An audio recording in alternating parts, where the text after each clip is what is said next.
Good morning সকলকে। কেমন আছো তোমরা সবাই? আমি তো খুব ভালো আছি, আশা করি তোমরাও অনেক ভালো আছো। আজকে রোববার, তাই সকাল সকালই সমস্ত কাজগুলো সেরে নেব, কারণ আজকে ইচ্ছা আছে একটু বিকালে ঘুরতে বেরোবো। তাই সকাল সকাল কাচাকুচিগুলো করে ছাদে গেলাম মেলতে। দেখি এই মেঘগুলো একদম পেঁচা তুলোর মতন মাথার উপরে এসে রয়েছে। তারপরে আজকে তো একটা উপরি পাওয়া না, সেটা আমার এই অপরাজিতা গাছটাতে আজকে দেখি অনেকগুলো ফুল ফুটেছে। অনেকগুলো ফুল ফুটলে না মনটা খুব ভালো লাগে, কেন কি জানি। আর এত সুন্দর হাওয়া দিচ্ছিল সকালবেলা, মনটা একদম শান্ত হয়ে যাচ্ছিল। তো তারপরে সকালে খাবার খেয়ে নিলাম রুটি। আর আজকে দুপুরের রান্নাটাও খুব তাড়াতাড়ি বসিয়ে দিয়েছিলাম, ভাবলাম সকাল সকাল রান্না করে দুপুরবেলা একটু টানা ঘুম দেব। আর দুপুরবেলা প্রায় 2-3 ঘন্টা ঘুমিয়ে টুমিয়ে উঠে বিকালবেলা একটু গেলাম ছাদে হাঁটতে। দেখি কি সুন্দর একটা রামধনু উঠেছে। ঘড়ির কাঁটায় প্রায় 5:30 পৌনে 6টা মতন বাজে। তো তখনই আবার দুজন মিলে রেডি হয়ে বেরিয়ে পড়লাম একটু ঘুরু ঘুরু করতে। তো গেলাম আজকে ব্যাঙ্গালোরের জিন পার্ক বা বুদ্ধা পার্ক। পার্কে গিয়ে প্রথম কাজ হচ্ছে আমাদের পুরো পার্কটাকে দুজনে মিলে সুন্দর করে হেঁটে হেঁটে আগে ঘুরে দেখলাম।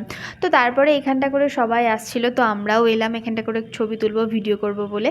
আর এখানটা করে একটু লাইন দিতেই হয়েছিল, কারণ সব বাচ্চা কাচ্চা এসে খেলছিল, ছবি তুলছিল। তো একটু টাইম লাগছিল সবার, তো আমরা ওখানটা করে এসে দাঁড়িয়ে কয়েকটা ছবি তুলে নিলাম। তো এখানটা করে এসে এনার মুখের ভেতর দিয়ে ভেতরটাতে ঢুকতে হবে, পুরো ফাঁকা। ঢুকতে মানে আওয়াজটা দিলে না পুরো ইকো হচ্ছিল, বেশ শুনতে ভালো লাগছিল।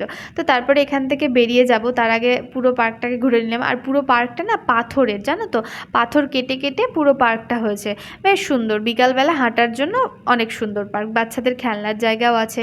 বেশ কয়েক মাস ধরেই আমি ব্যাঙ্গালোরে আছি, তবে মাঝে মাঝে পার্কে ঘুরতে যাওয়া হয়। যেটা গিয়ে দেখি সেটা আমার খুব ভালো লাগে, সেটা হচ্ছে অনেক মানুষ আসে এখানে শুধু বিকালবেলাতে হাঁটতে। আমার এটা খুব ভালো লাগে, জানো তো। কত মানুষ, মানে এত কর্মব্যস্ততা, কিন্তু তার মাঝেও ঠিক সময় বার করে ওনারা হাঁটতে আসেন, এটা আমার খুব ভালো লাগে। তো তারপরে এই যে আমাদের বেরিয়ে যাওয়ার সময় এখন রাস্তায় প্ল্যান হচ্ছে যে রাত্রিবেলা আমরা কি খাবো। তো প্ল্যান হলো কি না, ফুচকা।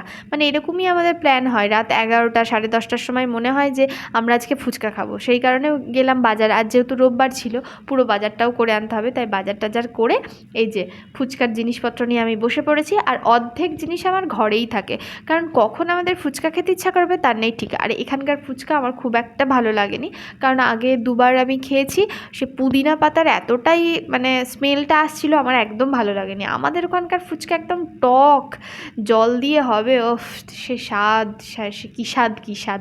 তো যাই হোক, আমিও সেই কারণেই বাড়িতেই বানাই, আর যেটা কি অপূর্ব থাকে। এখনই আমার জিভে জল আসছে, কি আর বলবো। এই জলটাতে একটু ধনে জিরে আর একটুখানি তোমার মৌরি গুঁড়ো করে দিয়েছি, একটু লঙ্কা সিদ্ধ করে দিয়েছি, ও জাস্ট অসাধারণ অসাধারণ। এই ফুচকার স্বাদ কোথায় পাবে। আর আজ রোববারের রাতের ডিনারটা আমরা এই ফুচকা দিয়েই কমপ্লিট করলাম। এভাবেই আজকে আমাদের দিনটা কেটে গেল।